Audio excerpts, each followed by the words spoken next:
From the formation and fall of mankind in Genesis, and the freeing of Israel from slavery in Exodus, to the formation of the nation of Israel, and the laws given in Leviticus, and the fear of the people in Numbers, which led to the people of Israel not entering the promised land, and wandering in the wilderness for 40 years, until everyone over the age of 20 had died. Now we step into the book of Deuteronomy, which is the 5th book of the Bible and the last book written by Moses. The name Deuteronomy means second law or repetition of the law. God had given the first instruction to the people more than 40 years earlier to a different generation that was born in and steeped in Egyptian culture and religion, the people that struggled to listen to and follow God. That generation was gone, and a new generation had been raised up that could barely remember their time in Egypt, whose early memories were of being led by a pillar of cloud and fire, of watching the Red Sea being parted, walking out of their tent each morning to see the ground covered in the food of the angels, manna.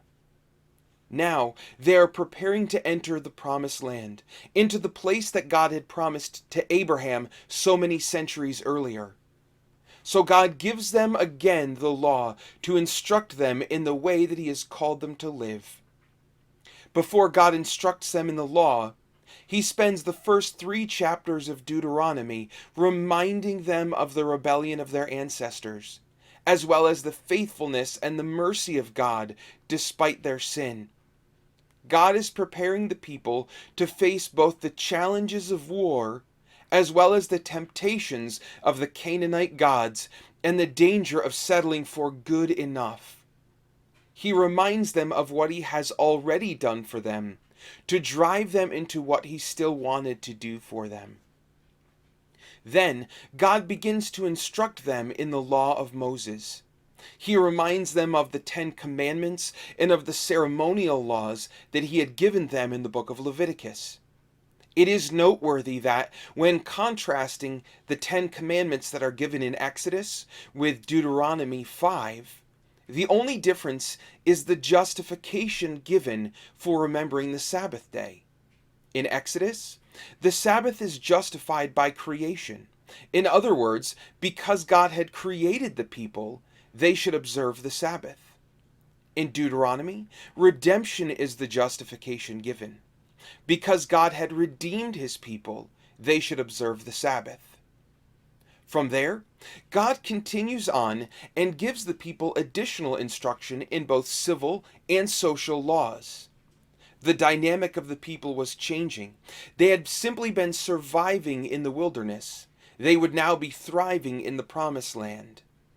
They were nomads without a land. Now they would be establishing borders and property lines. No longer would they be a nomadic tribe, but a settled nation and a theocracy with no king but God. So God, their king, gives them the laws of the land, the principles by which they should live and work in the new land that He had prepared for them. Unto the end of the book, God has reminded them of what He has done for them already. He has instructed them in the way that He desires for them to live. And then, in chapters 27 through 30, we see Moses gathering all of the people of Israel together and laying out in the presence of all of the people both the blessings for those that would follow God and the judgment on those who turn from Him. Then, in a very powerful moment recorded in chapter 30, God tells the people to choose. He reminds them, as He reminds us, that though God desires our trust and obedience, we have been given the free will to choose God or reject Him. Finally, the scarlet thread.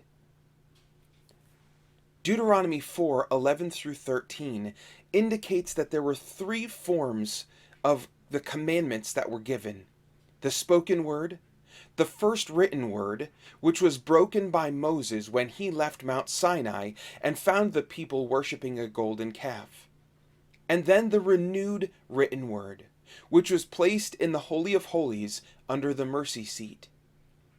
First, at creation, we see Christ as God's spoken word, according to John 1:3.